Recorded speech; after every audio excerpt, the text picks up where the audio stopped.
This is not a test.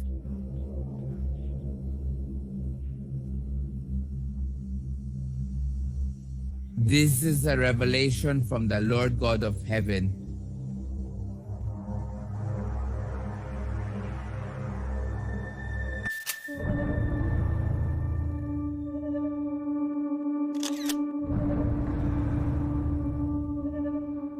The man in front of the jury began to narrate the prophetic dream he had had. He described that a blonde-haired angel accompanied by a flaming sword had appeared to him more than 3 times.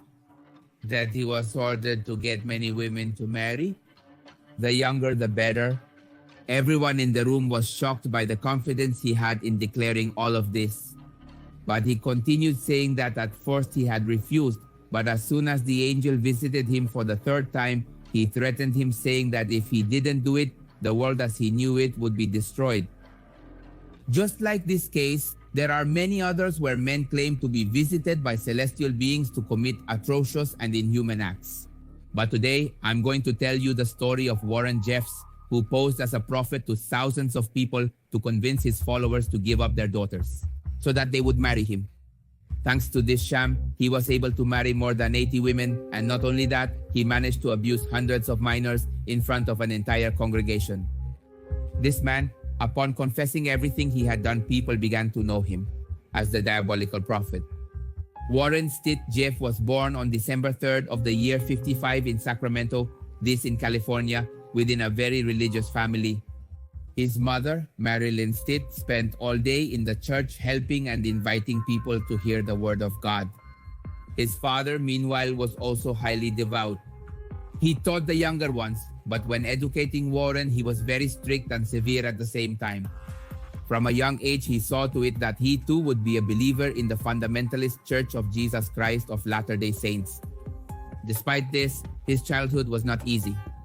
His schoolmates bullied and mocked him for the religion he professed. He always tried to keep a very low profile to avoid the bullying. And throughout his adolescence, he was unable to make any friends or relate to people outside of the church. However, he was always very respectful to the people around him. His parents, despite not giving him all the attention a child needs, taught him to always be cordial and humble in order to earn the trust of others. This mainly so that he could develop better in the church environment and above all, show himself to everyone as an honorable family. Warren's father, Woodland Jeffs, secured a presidency position in the Fundamentalist Church of Jesus Christ of Latter-day Saints in the year 86. He earned this position due to his great work and dedication. This appointment was a great achievement for him and his family, as only 8 people had received this honor. For more context, this church was established in the early 20th century. In its early days, it was heavily criticized because one of the characteristics that stood out the most was the practice of polygamy. Since then, it was believed to be one of the largest sects of the United States, but its popularity began to decline when people started to see it as just another religion.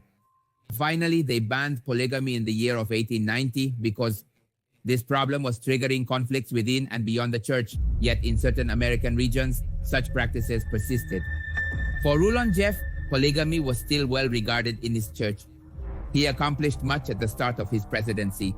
He made donations for people, helped those who were homeless by providing them shelter and food. His family was the most benefited, obviously, since he earned a very considerable salary, and the entire congregation was very grateful for the changes he had made in the church. Apart from what he stole when he was sure he had earned the love and admiration of the people, he began to make several changes a little bit strange or very strange.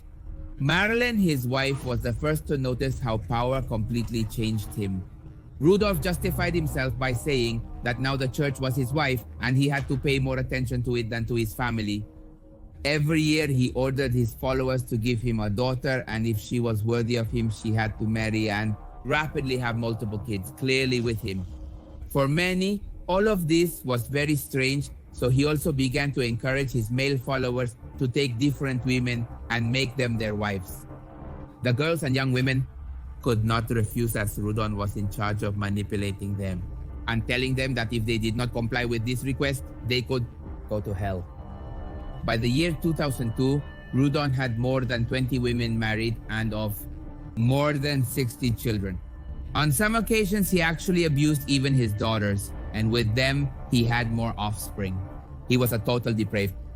That same year, he died of an illness, and everything was left in the care of his progenitor. Warren Jeffs, said to tread the same path, was to be equally or potentially even more sick. He was then a counselor to the church leader, even though they didn't have a good relationship. Father, son, he considered him his right hand and forced him to stay with him when he had intimacy with his followers. Warren, seeing everything his father did, developed a great admiration. He promised him that after his death, he would continue to uphold his name. That is, he would continue with the same perversity. Weeks later, the church named him Rudon's successor, giving him the title of president of the church. His first mandate was that from that moment on, he would be recognized as the president, prophet, seer, and revelator, as well as the head of the organization of adult male church members. That year, he met Naomi Jessup, one of his father's widows. The woman had approached him to ask for his help as she had been left completely alone, or one could say widowed, and without resources to meet her needs and those of her children, who were in fact Warren's siblings. Everyone agreed except for two women who still loved Rudon. When they refused to take this man as their husband, Warren decided to expel one of them and forbid the other from remarrying. Naomi was always by his side. The man claimed she was one of his favorites, so he made her his confidant and right hand. In his time as leader, the man was the only one who could marry the couples within the church. But he not only decided whether they should marry or not, he also paired people up and reassigned women to be with other already married men. The number of his followers was so large that it was believed he already controlled much of Colorado City, Arizona, Houston, and Utah. The vast majority of the women he had already made his wives, being a total of 78 spouses just for him. And here the big question is, how did he support all the women he had married?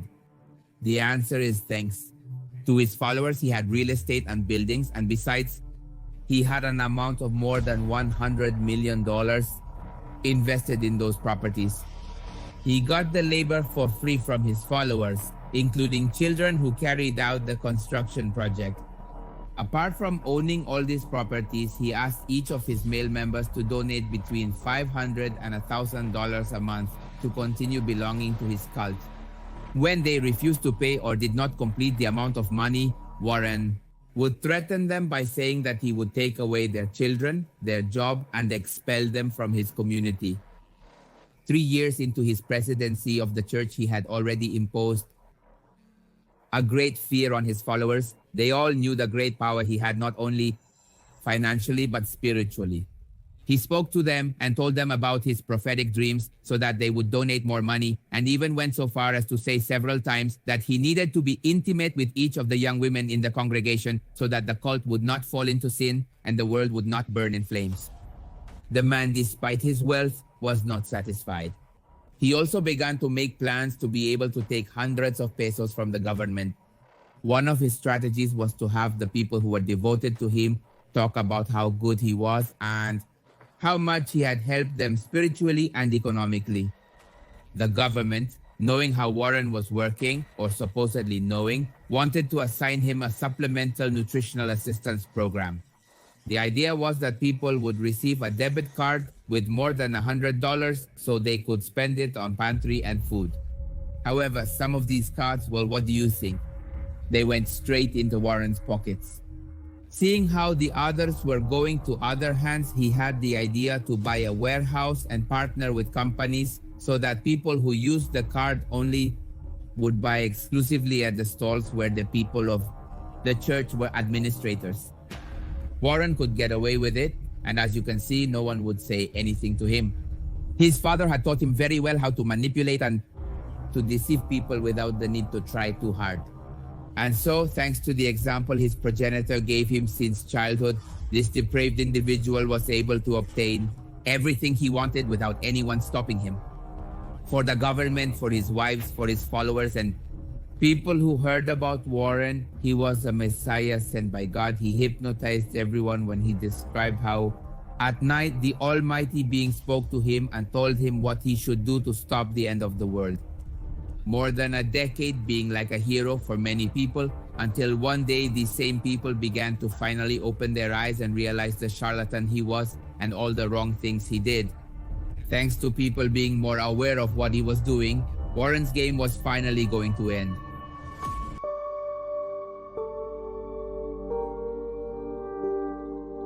By the year 2005, the man was celebrating the inauguration of one of his biggest temples in El Dorado, this in Texas. Many people gathered to witness Warren up close as he was gaining more fame in the United States, and people were curious to know who he really was. Months later, the police received a call from a supposed girl who said she was 16 years old, but at 15, she was forced to marry a 50-year-old man with whom she also had a child as a result of this abuse. She sent them her location, but when the agents arrived at the temple, the residents told them that woman did not exist. They let her into the building anyway so they could inspect it and remove any doubt. Upon entering, they noticed that everything was very normal. There were people praying, others were just chatting, reading the Bible. When they left there, they just apologized and went straight to the police station to trace the call. But when they finally did, the location of the call was in Rosita Swinton, an area far away from Warren's church. Still, several of the police officers were left thinking about this place and this church. Even though no one could confirm if the call was a prank, the officers began to set their sights on the congregation that they had visited. They were separately on the lookout for Warren. They searched in records for any criminal history, but they never found anything until March 27th of the year 2007, where the Arizona Attorney General's office heard that Warren had returned to officiate a wedding ceremony in a mobile home that was used as a chapel for weddings. The officers prepared to intercept him in a calm manner and begin questioning him, but mysteriously the celebration was canceled. Several sources claim that by the year 2006, Warren began to keep a low profile as he did not attend baptism or wedding ceremonies or funerals. Everyone was puzzled by this situation, but the man only sent his right-hand man to tell them that he was sick and needed to recover. But what no one knew was that since the year 2004, the Federal Bureau of Investigation had him in their sights as one of his nephews filed a lawsuit against him as he had intimately abused him when he was still a child. Not only had Warren committed this abomination, Brent, his nephew, claimed that he encouraged his followers to take advantage of him and his younger brother. When this happened, Brent's brother was encouraged to press charges, but a day after having declared everything he had suffered in his childhood, he ended up taking his own life. Warren, for his part, remained missing, but the lawsuits against him kept growing and growing. Another accusation appeared a year after his nephews testified what was happening inside the church. In June of 2005, a statement came out in Arizona. These were anonymous, as they were still afraid of what the man was capable of doing to them and their family. Several testimonies came out saying that they had suffered from intimate aggression, sexual aggression since they were young by this monster and his cult. Even a 14-year-old girl spoke about her forced marriage to a 19-year-old boy. She described how much she begged him to at least wait until she was of age because she knew that being with him would be like a real torture. Warren never listened to the girl's pleas. She ended up getting married and, just as she said, lived with her husband as inside a real hell. The statements didn't stop. The terrible stories kept coming to the police facilities. Some of Warren's cult members began to make proposals for the defamation of their leader, but this did not stop the agents from getting to work and looking for the suspect. In July of 2005, the prosecutor's office printed several posters with the face of the false prophet, offering more than $10,000 to anyone who had information about him. Thanks to all the publicity, they found the whereabouts of one of Warren's brothers. He was arrested on suspicion of harboring a fugitive. Upon examining his possessions, they discovered his wealth, amount of money they had in cash and on cards of prepaid debit, the same ones that the government had given to Warren to distribute to low-income people, even though the police were doing their utmost To get information out of Seth, Warren's brother, he continued to resist and insist that he didn't know where his brother was and that even if he did, he would never confess. The agents had no other choice but to sentence him to 3 more years in prison plus one fine of 2,500 pesos, which for all the money he was stealing, I think the amount was very minimal, but well. Once again, on April 5th of the year 2006, people from Utah came out to declare what Warren had done to them, and the police issued an arrest warrant against him for a serious crime charge of rape. With all this data collected with statements and evidence, Warren Jeff became, on May 6th of 2006, one of the Federal Bureau of Investigation's most wanted men. The reward went from $10,000 to $100,000. They issued a statement to the entire country saying that this man was extremely risky due to the highly devoted followers, arm that he had. No matter how many people were looking for him, Warren went out again to talk to his followers incredibly and wash their heads again, telling them that the bad people were the ones who were defaming him and tarnishing his honor. He continued in his head affirming that he was a messenger of God, and just as they did not believe that Jesus Christ was the Son of God, he was going through this same situation. Already on August 28th of the year 2006, Warren and his right hand, Naomi, were on their way home to have a barbecue. Suddenly, a transit officer stopped him, questioning him. He noticed that they were a bit nervous, but the officer had only stopped them because the plates were not very visible. But before the police officer left them there, he realized who was in the car, so he discreetly called for more units and they arrived immediately. They began to interrogate the three. By the three, I mean the wife and the brother, who in the end, only these last two were released. Having Warren in the jury, the charges against him were read. Each of these crimes gave him a sentence of 5 years to life in prison. There were many officers from different states lining up to give him his sentence. First, it was with the one from Utah, and there he received 3 life sentences for abuse. Then he moved to Arizona, where he was tried and given other life sentences. So he was confined in the Washington County Jail, and there he awaited his final trial. The wait was so long that they began to have several problems. One of them was that the main witnesses began to get scared and didn't want to testify, almost due to this. Be declared innocent. 4 months later, Warren resigned from his church presidency via an email. Followers once again began campaigning for his release because unfortunately to this day for several people, Jeff is still a prophet and leader, and they have promised to wait until his freedom to continue listening to him and for him to supposedly continue enlightening them. Despite more evidence and people coming forward to declare what their life was like, within the cult, more than 10 years after his conviction, there are still people who believe in him and see him as a Messiah. The truth is that there have always been people who claim to be sent by God to commit terrible actions in the name of this powerful being. This only spread fear, hatred towards a minority, and take advantage of people who can be easily manipulated. In the end, all we have left is to have our own judgment and realize that evil exists and can be embodied in a person who claims to do good. If you enjoyed this video, remember to follow me on TikTok and see you tomorrow on Monday in a new video. On TikTok, I post daily videos including paranormal and mystery stories, regularly alternating content.